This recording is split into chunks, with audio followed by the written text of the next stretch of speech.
What is going on, friends? This is Matt Carter, that YouTube realtor, and as we're now in the month of April, it's time to review the month that was March 2022. So let's go over our market update for the past month.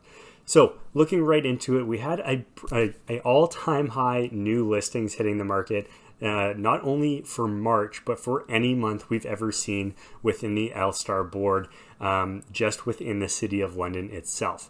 We had 1,144 listings hit the market, which, if you think about it, is a pretty astonishing number. That's, like I said, all-time highs we've ever seen. So it's definitely attributed to what we're going to be talking about in a little bit and some of the other stats we've seen. So absolutely crazy. Good news for you buyers out there if you're looking for some options and some different choices for particular houses, particular styles. So it's a great news for you buyers within this market. So going along with all those new listings, we had a ton of sales as well. We had 757 sales in the month of March, which, you know, is a pretty big number in terms of compared to what the new listings are, but we are down slightly from what we saw last time this time last year.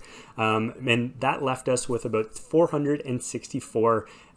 63 listings at the end of the month, which, again, a little bit more to choose from in the grand scheme of things, not a ton relatively speaking if you look at the historical data, but it is definitely nice. We are seeing some more active listings at the end of the month.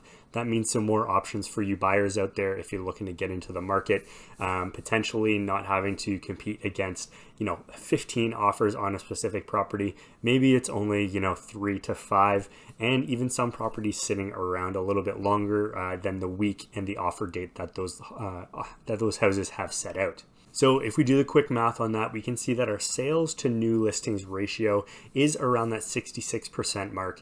And this is a good indicator to see where exactly we stand within the market. I also talk about another stat, which is very similar to the sales to listing ratio, and that's the months of inventory. Months of inventory right now, we are seeing at 0.6 months of inventory. So again, I feel like I have to explain it because it is a little bit of it's not so intuitive when you think about it. And that means we have 0.6 months of homes on the market right now. If no other homes came to market and they kept being sold at the same rate that they have been in the past, we would only last about 0.6 months or just a little over 2 weeks on the market. So still very low inventory relatively speaking, although I've been talking about, there are some more listings hitting the market. The buyer demand is still there quite heavily. So don't think that we have shifted all the way over to a buyer's market just quite yet. That's going to take some time, but it's definitely a step in the right direction given the number of listings on the market. We're still seeing the median days on market is 7 for London. That's just because, like I spoke about in my past videos, people are holding off about a week or so until they review those offers because they want to get a chance to get as many people through that property as possible and then wait for a specific day to review them. So this is a pretty standard number we've been seeing in the last couple of years, anywhere from the 5, 6, all the way up to maybe 9 at the most days on market. And that kind of varies from month to month. So we're right in the average of what we've seen over the last 2 years in terms of how long homes are sticking around on the market. So, and then that leads us into our next stat, and the one that everybody wants to know what the number is the average price of a home in London. So right now, the average price is around $807,000. This, if you've been keeping an eye on the stats for the last little while, is actually down since last month. We're up about the $823,000 mark. So, that is a pretty significant drop off in terms of overall dollar value, but I don't think it's too much cause for alarm in some people's minds. They think the market may be crashing anytime soon. I don't think that's what's going to happen. We have historically seen a similar trend over the last few years during this, crazy rampant market that we've been involved in. Both the last 2 years previously, we've seen just in that February, March, April timeframe, things starting to level off from where they have been exponentially going up. So generally, we're going to see more listings hitting the market during these spring and summer months, which does cool down the market a little bit in respect to average price increases. So if you look back at these graphs, you can see that for this stretch during those months, we're kind of seeing a plateauing effect. Average price kind of wavers up and down relatively close and relatively similar to what it had seen in the previous month.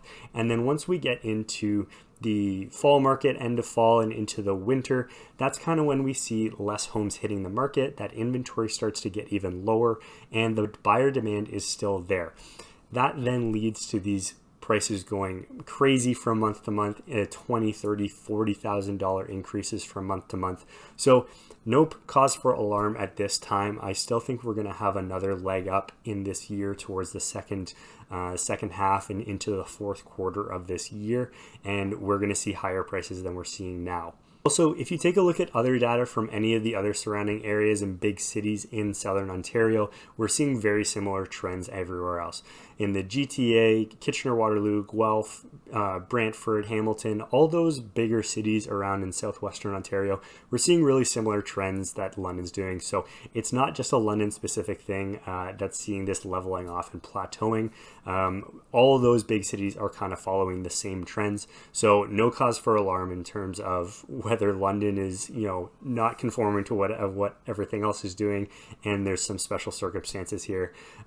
Things are just running their natural course that we have seen over the last couple of years. It is to note too, if you look at these average prices, a lot of the time I talk about London proper. That's where I do the majority of my business. However, I do service the surrounding areas of London as well.